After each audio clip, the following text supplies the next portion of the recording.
Hello and welcome to another exciting episode of the Weekly Shonen Jump Breakdown for the week of July 16th, 2018. My name is Trye, this is the Full Spectrum, and let's get started. We kick off this week with One Piece 911, Adventure in the Land of Samurai. We still have no sign of Jinbei in these cover arts, which is a shame. But the others seem to have escaped this whirlpool that Luffy was pulled into. But the octopus on the ship pulled Luffy in with the Sunny, and along the way he lost the Viva card. Sure, I don't know what the point of the octopus being there was in the first place. Maybe it is friends with the Hazuki clan and it recognized that Luffy could help, but how? Maybe it works for Kinemon, and Kinemon told him what Luffy looks like, but not the others, and so it made sure Luffy was there. I don't know. It's all, right now it feels like a weird coincidence, but it probably will wind up having some bearing in the future. Past that, the mount that the guys that are working for Hawkins are riding on is pretty cool. It's a weird snake thing. But Luffy is more than a match for these guys. And he takes them out. And then we meet Otama, who has a cool power of being able to pull off a piece of her cheek and feed it to animals and tame them. We also see just how bad things are in Wano. That these guys were going to sell a child to the pleasure district. Oh boy, this arc is going to be just as dark as the last few, isn't it? Otama wants to be a kunoichi, and she makes Luffy some rice. And we get to see this really cool moment where Luffy asks for seconds, and Otama's like, we don't have any more. He's like, oh, well, I'm full anyway. And it's you can very obviously tell Luffy's lying, but Luffy never responds with that. Luffy's always just come on! So it was really cool to get to see Luffy be hey, no, I'm full anyway. Small child, I recognize you don't have enough food. We also get to meet a Tengu that Luffy thinks is Usopp for a second, who drops the bomb that Tama hasn't eaten for days and barely makes enough money to be able to make rice so that she can eat it for special occasions like her birthday, her 8th birthday, which is today. We also find out that she was drinking the water from the river to try and make her stomach not growl as much so Luffy wouldn't notice because Luffy saved her and she didn't want to make him worry. But the water's poisoned because of Kaido's factory that's there for making devil fruits. And so it really just goes, man, this place is in really bad shape. Then we find out Tama was waiting for Ace. Of course, immediately the first thing that I saw people talking about is Tama Ace's daughter? To me, it feels more like Tama is probably somebody very important to Whitebeard, or maybe to Roger, like Tama's parents maybe were, which makes me wonder if, maybe Tama is the daughter of the original Shogun that rode with Roger. That's very unlikely, I would say. That was the first thought I had, really, because we already know that the boy, I can't remember his name for some reason right now, is his son. So it seems unlikely that suddenly there'd be a sister. The second thought that I had that I'm a little bit more focused on is that Marco had a message for Luffy. I wonder if it's about Tama. If Otama is somebody that was important to Whitebeard. And if so, that'd be really cool. But then we get to see that Hawkins is going to check this out, which may lead to a confrontation between Luffy and Hawkins, which would be pretty cool, because we really haven't got to see Basil Hawkins fight that much, so that's cool. That's nifty. But yeah, Wano's in bad shape. We already knew it was corrupt.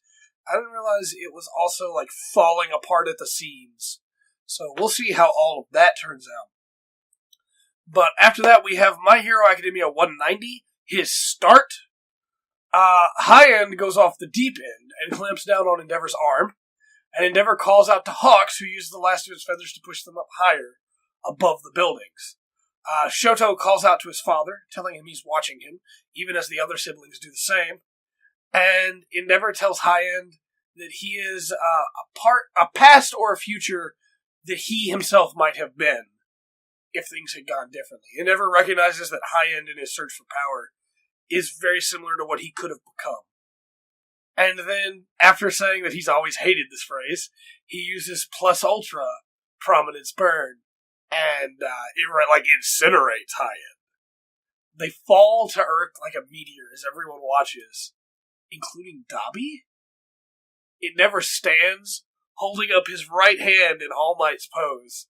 which he then quickly corrects Hawks and says that no, All Might used his left hand, so Endeavor's going to use his right hand. Todoroki shook, but seems happy. He's on the ground just like, oh man. And then Dabi shows up. So this could still be bad. Endeavor could still die. I realize that by this point the scans for 191 have already come out, and all of you have probably seen them, because this one went up super late this week, but I haven't read it yet, so I don't know. Dabi's either there to talk, to try and, maneuver Endeavor, because again, I'm fully on board with the theory that Dabi is part of the Todoroki family at this point. I expect Dabi to drop that he knows more than he should, if he's not going to talk about who he is in this next chapter. And it's very possible that he'll try to take out Endeavor while he's weak. I think Hawks will probably get in the way, but we'll see how that goes. I'm excited either way. This is a really solid chapter, and I'm really sold on Endeavor now. Endeavor's really great. So, after that, we have Burn the Witch, Kubo Tite's one-shot. And he's back making some really good backgrounds again. It looks good. Like early Bleach style. But with some weird blank spaces, as usual. Just that shot of, Oshushi sitting on the ground in just this white void just really bothers me. I can't stand it when Kubo does those white voids. Bargo seems interesting, though. He kind of reminds me of Kon. And I don't know how I feel about that, but, it's fine. He also triggers the cliche of never saw this any other day that I've tried to do this, but the day that the story starts, I saw Noelle vanish. And, that's one of my least favorite cliches ever. It's super easy to just have a moment where the character goes, I've seen this now a handful of times, I'm convinced it's real and I'm not losing my mind. Or to have a couple days pass in the story where they don't notice it. It just seems like anytime you have a story, the time the story starts is when something gets figured out, where somebody notices something. And I get that that's for the sake of the story, but again, have it where he's seen it 3 or 4 times now, and now he's, dropping there and staying conscious on purpose so he can see it to make sure he's not insane. But as we see, Bargo's not the sharpest tool in the shed anyway. So then we find out about Reverse London and Wingbind. And I don't know how I feel about this. Alternate Dimension London is cool. Wingbind is kind of an interesting name for an organization, but I'm not sold on their goals. This chapter didn't do a really good job. Kubo's really good at, hey, here's this organization and here's what they do. But it kind of felt like Wingbind is just, catch-all, be-all for dragons.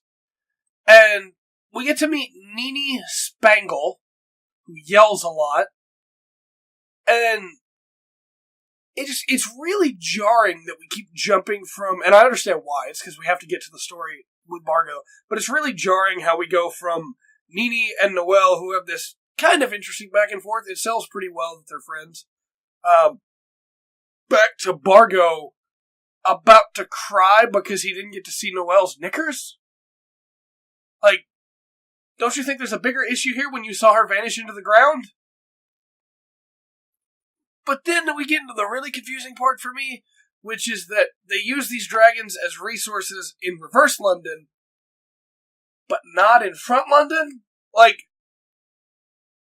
Japan kills the dragons, so they can't be using them as resources. They can't, resources as in, electricity and heat. That is explicitly called out in this chapter. But that must be what Reverse London uses, right? Is there a Reverse Japan? Does Japan just use regular power? Why can't Reverse London use regular power? Is dragon power cheaper? Because if so, why doesn't everybody use it? Why don't they have it secretly set up? It's illegal to come in contact with a dragon. You get a life sentence or death if you do. And we see a guy that's working with Wingbind in a full suit in Reverse London just so that he can mess with these completely tame dragons. By the way, dragons are any creatures, not just dragons. And this is important for later. But it feels a little sloppy to have the phrase we only use this power here. It's well then why do you use the power at all? Regardless, this all is revealed for a reason, and it kind of just feels like filler at this point. to lead you on another path, because once we figure out what's actually going on, it's very clear why this power isn't used. But it really bothers me that they didn't even try to give a reason for it. It's just like, no, we don't use that power anywhere else, just here. We also get to see that, like, Bargo goes to check out the telephone box, and as soon as he steps inside, and Selby puts Oshishi on his head, Oshishi transforms, and we find out he was a disguiser, and, like, Noelle and Nini have to show up to help, and they use this coin to, like, teleport, and they get there, and Oshishi has become a dark dragon because he has absorbed all of Bargo's desire to see Noelle's panties. The thing that triggers the big change in this universe, in this series, is that Bargo wanted to see Noelle's panties. That just doesn't work for me. I'm not trying to be cynical here. That just does not work for me at all. And so then we find out that, Bargo's just kind of an idiot, and Oshishi has been a disguiser as long as he's known him, and Noelle goes off to take care of Oshishi, which we don't see really happen, and we don't find out what happened there until much later. But then it turns out Selby is also a disguiser, and this is where things got really interesting for me, because Selby's been a disguiser for 10 years, Bargo and Selby are 17. So, like, for Bargo, Selby's important. Even as a disguiser, even though he can't see him, he doesn't care. Because Selby's his friend. He actually makes the comment that, you've been friends with me longer than original Selby was. We've been together all this time, man. We're best mates. I can accept you. Like, let's do this. And at first, Selby, tries to strike a deal with Bargo. Or he's like, hey, you know what? I know you're in love with Noelle. She's a witch too. Don't worry about it. I'll kill this witch, and then you and Noelle can live. But Bargo doesn't want Selby to kill anybody, because he's his friend. And so he gets in the way and gets bitten. And then, immediately, Selby just, no-sells him and is like, well, I guess you gotta die too. If you can't understand and your idea of friendship's in the way, then I guess I'll just have to teach you through death. And it's like, hey, come on. You were just talking to him like a friend. You at least you were going to let him live and not eat the other witch for him. You must care at least a little bit about him. Come on, man. So anyway, then they just murder Selby. Noelle kills Selby, but at some point in there, Selby gets to eat Spankle's arm. She didn't say anything about it. It was pretty cool. So apparently you have to eat the whole witch to be able to become immortal. I mean, I guess he didn't technically eat it, he just broke it, but still, it was a cool scene. I don't know what it is with Kubo and people losing their arms all the time. But then Noelle kills Selby, and Bargo's just like, huh? But I thought he was going to get to live after all that talk we had. And then just no, and he's like, ah! And then it's over. He's done. He doesn't talk about Selby ever again. It never comes up again. It's just over, as if it never happened. So then, their boss gets transferred to the Sabres unit, because the Sabres unit is the big combat unit that Nini wants to get transferred to, despite not really doing anything in that combat at all, other than get her arm cut. And then Bargo's there, and they have to conserve him, because now he's possessed by a dragon. And I'm assuming they're talking about because Selby bit him, because they're like, well, he was bit by a dragon. But Oshishi is the one on his head, and Oshishi is still like, Noelle, I want to see your knickers. And it's like, but I thought he was bit by Selby. And hold on, because if people interact with dragons, they're killed. Sorry, you touched a dragon, even though you couldn't see one, you gotta die. But if they're bitten by dragons, they get to live? Isn't that counterproductive? Anyway, Bargo's got a collar on now. He might as well be their dog. And, we see that, Noelle tries to kill Oshishi again, and Bargo runs off, and as they do, we get a shot of the sign, and it says Soul Society.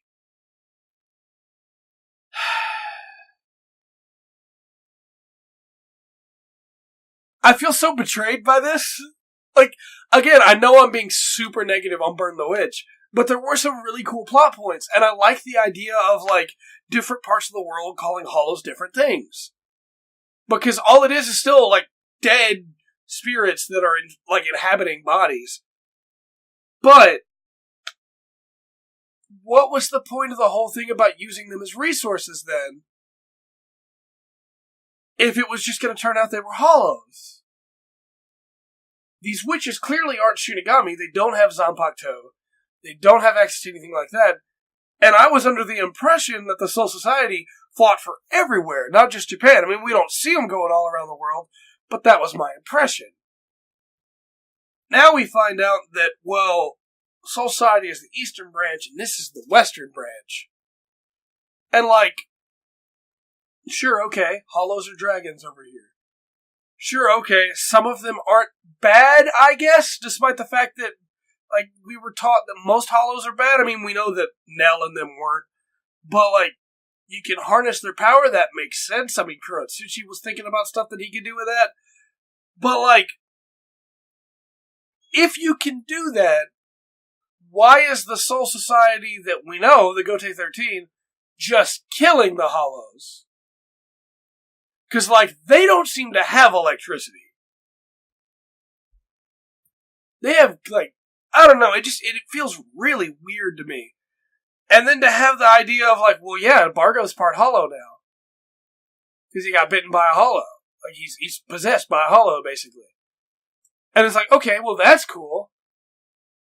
But that rule is still really stupid. It reminds me, and it makes perfect sense, because it reminds me of the idea of Rukia gave up her Shinigami powers. She gotta die now. Not the guy she gave the powers to. He gets to live. It's like, hold on. I don't think these rules make sense. Like, somebody needs to go back and change these books again. Like, it was a fun read, and I enjoyed a lot of my time with it, but there's just so many moments where I was like, why, though? I don't know. It supposedly could wind up becoming something bigger later, and Kubo could very easily just expand this into another Bleach. But after the way that Bleach ended, I don't know that I want that. Regardless, Burn the Witch was an interesting and weird, very weird one-shot, and I'm probably going to give it a dead even. There's a lot that I liked and a lot that I didn't like. A lot that kind of, again, felt like it was just trying to steer you away from the idea that this could be something attached to Bleach. Because I'm really hung up on this dragon power thing, because if you can harness the power of hollows, why are they not doing that? Are they not doing it because it's too dangerous in the Gote 13? Because if they are, why is Wingbind doing it? Like, it just, I don't know, it feels really weird to me. Also, the idea that this whole time that there's been Shinigami, there's also been, like, witches, and this idea that literally Iwatch wants to destroy reality and Wingbind doesn't get involved? I don't know, it just really doesn't sit right with me. Following that, we have Black Clover 165, the Black Bull's Charge. Luck can still sense the elves, and the city of Hekairo. Black Clover 165, the Black Bull's Charge. Luck can still sense the elves, and the city of Hekairo is in bad shape. We get to see Henry recombine the house, and I love the idea that he's calling out these attack names as slowly as possible. Black Bull Charge.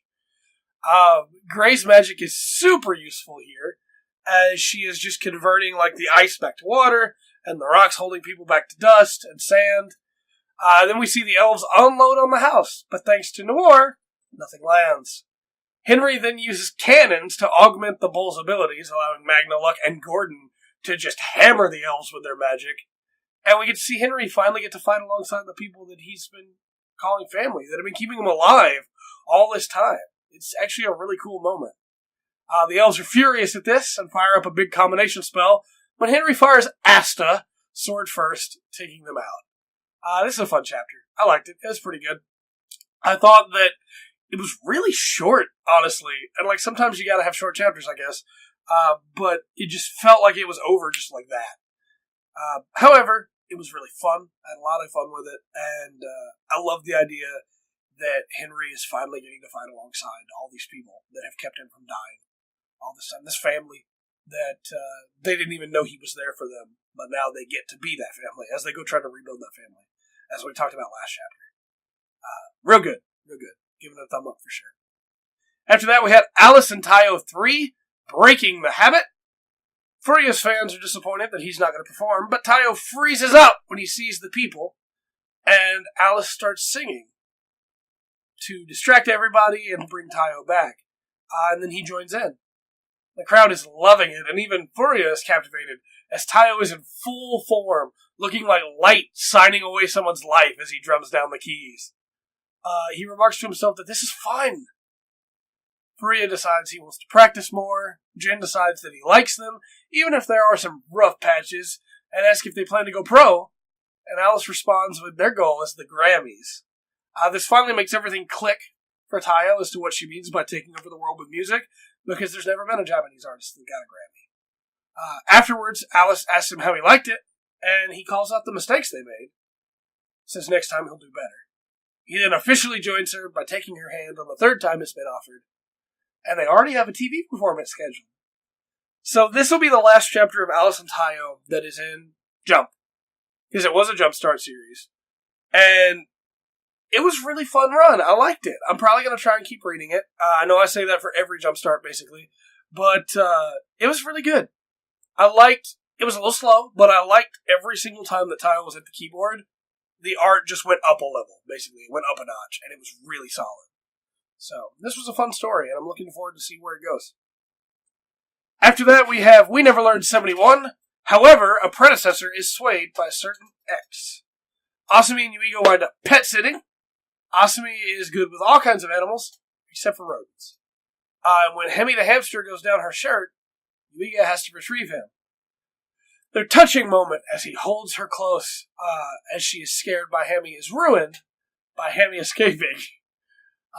They chase after him, of course, and we find out that Yuiga has amazing eyesight with his glasses on, like Hawkeye vision levels of just, he sees it, his vision zooms in. Yuiga winds up lowering Asumi down on a clothesline that they got somewhere, to save Hemi, which endears him to her. Later, she is bathing while Yuiga waits so they can study together, and Hemi shows up, which leads to her bursting into her room with no clothes on to get Yuiga to help her escape the rodent. I like this chapter and I don't like this chapter. The last couple chapters in We Never Learn have had a lot of coincidences happening, I guess you could say.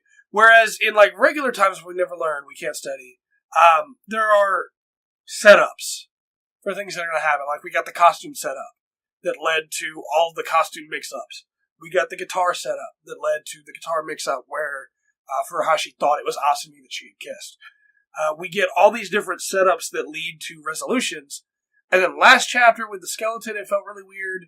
And then this chapter with the clothesline and the decision to lower Asumi so that she can grab the rodent, so that she can try and conquer that fear, only to find out that fear wasn't conquered at all.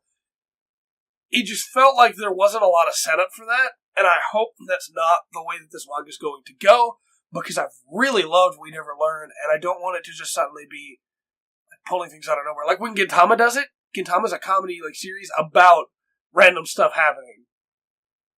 It just feels a little weird when We Never Learn does it, and I guess if We Never Learn had done it the whole time, it would have been fine, but it's kind of just started doing it, and it feels really strange to me.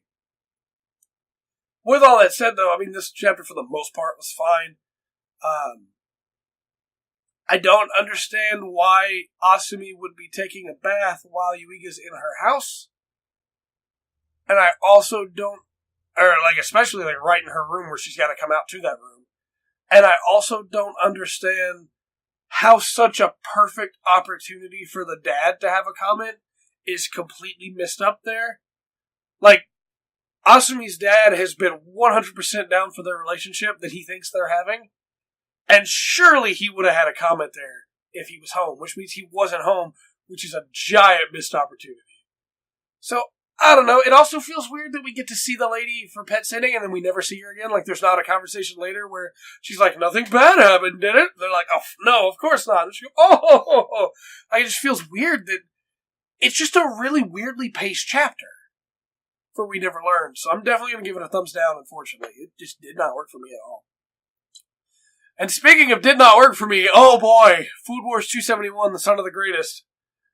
The new Council of 10 gathers, and Arena is not happy to hear the news of Chef Saiba.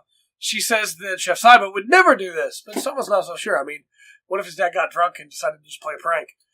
Arena orders him to call Jurichiro, which he does, as Ishiki fills in the others on his relation to Soma. And the start of this chapter is still really solid so far. I'm liking it. Nene now understands one of the secrets to Soma's strength, but recognizes that he's more than that. Like, that's not the only thing that makes him strong. And it makes you question how strong has Soma become, because before it would have been, well, that's why he's so strong. That's why we can't beat him.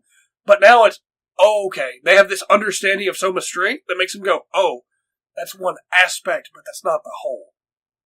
And then Joichiro answers, which was kind of a surprise, and reveals to Soma that Saiba is his other son. It's really late in the story to introduce a surprise mystery big brother that Soma didn't know anything about. I'm hoping this is just that it was one of Jurichiro's students, because it's super late in the story to do that now. And, like, unsurprisingly, Soma's shocked, Arena's shocked, Megami's shocked, everybody's shocked.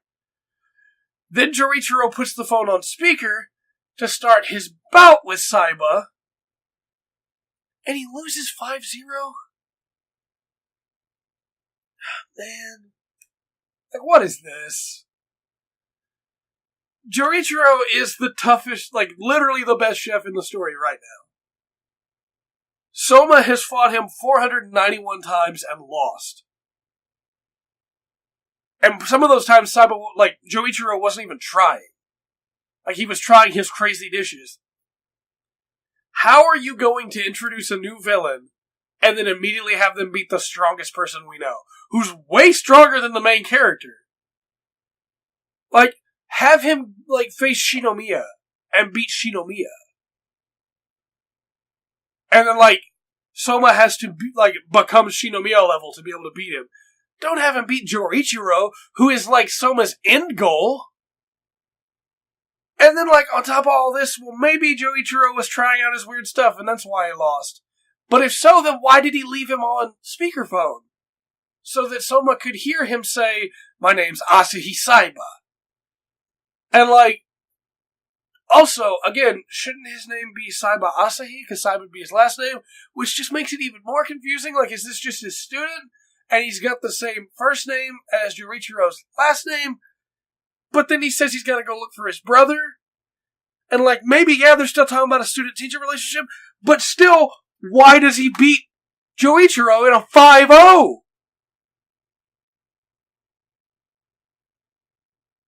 I really didn't like this chapter at all. There's no reason.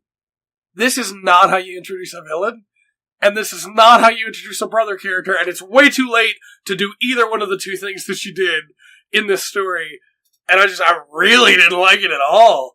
I don't know if maybe next chapter will make this better, and we find out that, like, Jorichiro, like, let him win, but why would Jorichiro do that? Did he do it so that Soma would fight him? If so, like, why? Is this all going to come down to Soma only being able to beat him because he realizes his love for Arena? Is this going into Endgame? Like, oh man, this was rough for me. I didn't enjoy this at all. So I'm going to have to give it 2 thumbs down. I think this is probably the first real chapter of Food Wars that I've done this to, but man, it was rough. Following that, we had the Promised Neverland 95, Let's Go Home. Oliver tells Lucas to leave, again. That Lucas was his mentor, his big brother, and a father to them. And that they all decided that Lucas had to survive no matter what. Lucas thinks that a father would have never set them on this path of vengeance, and tells them he can't leave them. When Ray tells them they aren't leaving them. Emma wouldn't want to leave anybody, so he's not going to. He's taking them all to the shelter with Nigel and Violet, and entrusting Emma to the Nameless Man. Lucas then gives Nigel Emma's pen, tells him to use the last resort. The escape begins as they leave Goldie Pond behind. Ray then tells them they are amazing. It was a small secret place, but they did it. They killed the demons and destroyed their grounds. They started something new. On January 29th, 2046, Goldie Pond is destroyed. In probably the coolest way possible, where the water just leaks in everywhere, and then you get a shot of the city completely underwater, and it's super sick. You also get those really powerful moments of, like, the kids turning back, because, yeah, Goldie Pond's been terrible. They've hated it there, but it's also been their home. It's been the place that they were able to find some family and come back together and make a difference. It means something to them, and now it has to be destroyed. You also get this cool moment of, like, the rest of the demons just being like, man, they should be back soon, huh? The alarm should go off to end the hunt now, huh?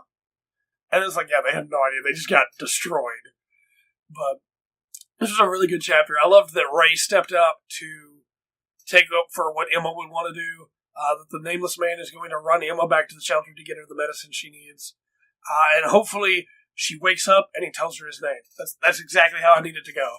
So, very, very good chapter. Very good chapter. One thumb up. Following that, we had Dr. Stone 66, Liars and Truth Tellers. Popularity poll time. Senku is at first. Kohaku is second. Gin is at third. Suika is fourth.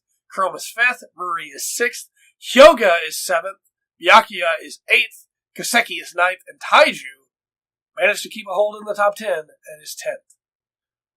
The American English poll, the English side, we have, I shouldn't say American, it's not just America, it's also the rest of the English-speaking countries in the world, I apologize. On the English side, we have Senku at first, Kiseki at second, which is pretty cool. I didn't expect Kiseki to be as high. I feel like he's really won a lot of people over recently. Chrome at third, Kohaku at fourth, Suika at fifth, Gin at sixth. Oh, come on, Gin deserves better than that, guys. Come on. Taiju at seventh, Ruri at eighth, Kinro at ninth, who makes top 10 in this list but did not in the Japanese side, and Tsukasa at 10th. It's kind of interesting to see that Tsukasa didn't even make the top 10 on the Japanese side, but on the English side, Hyoga didn't make the top 10. So that's pretty interesting. Personally, I like Hyoga more than I like Tsukasa, but it's fine. We get to see that Nikki isn't interested and begins to wail on Taiju for every third word that he speaks. But he does get through to her, telling her that his friend has something he wants her to know. Then Gin begins his attack, that's the word, and Taiju buys the plan that he knows nothing about supposedly America is safe and fine and everything's back to normal there, though Yuzuriha sees it through immediately. Nikki isn't convinced, though, as she's a big fan of Lillian, and asks how many CDs did she sell in total.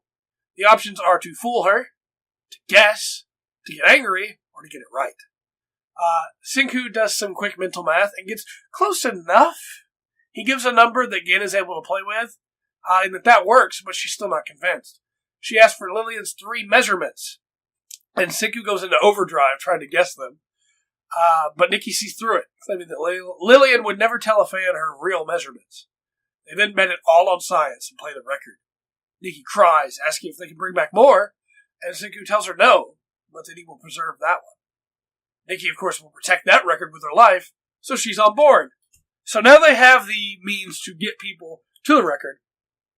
I'm curious if they will continue to try the scam using the Lillian impersonation, or if it will just immediately go to play the record, let them know that there's things we can still do. So, I like, too, that Taiju is completely fooled, but Yuzuriha is not. It feels like Yuzuriha is finally going to get some time to shine here. I also like that the plan, for the most part, is going off without a hitch. We still haven't seen anything about that arrow. We don't know anything about Chrome or Magma or how they're doing. But it looks like Gin might be okay. And Gin is my favorite character, so as long as Gin's okay, we can keep moving on. But it was a pretty good story. Pretty good chapter this week. We finish off with an interview with Akira Toriyama and Takehiko Inoue. They talk about having to work on 2 weeks' worth of chapters at once and having to guess how far the story would go in the first chapter so that they could work on the second chapter for big weeks. And that's pretty rough. I can't imagine having to try and do that. We get to see that Inoue praises Dragon Ball, and Toriyama praises Slam Dunk, One Piece, and Naruto, which is pretty cool. They talk a bit about drawing, some techniques that they used. It's hard to imagine these two once had trouble drawing body parts, seeing how far they've come along, but it's pretty interesting to hear them talk about it. We also find out that Toriyama started writing manga because he was broke, unemployed, and looking for work. So he drew manga. That's the way you do it, I guess. He also only had 2 assistants for Dragon Ball, but is surprised that Inoue only had 4 and had such high quality, which is a pretty good, shout out to how good the drawing and the illustrations are in Slam Dunk. They end off with a discussion that Jump should not be the goal, but instead a place to show off the author's work, which I think is really cool. I think they're right in that a lot of people seem to think that getting into Jump would probably be enough. But once you're there, you have even more work ahead of you.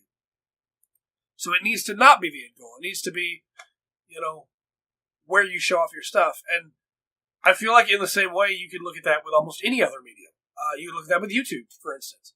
Just getting on YouTube, yeah, that's an achievement, but that's not where the goal is. The goal is to show off what you want to make. And I really like that both Akira Toriyama and Takehiko Inoue had that mindset in mind when they made Dragon Ball and Slam Dunk, and it really stands out as to why those 2 series took off the way they did. But with all that said, I've been Trye. This has been the Full Spectrum. We made it through another week of the Weekly Shonen Jump Breakdown. We're back next week with another one that hopefully will go up earlier in the week. But until next time, remember to always enjoy the full spectrum Jump has to offer.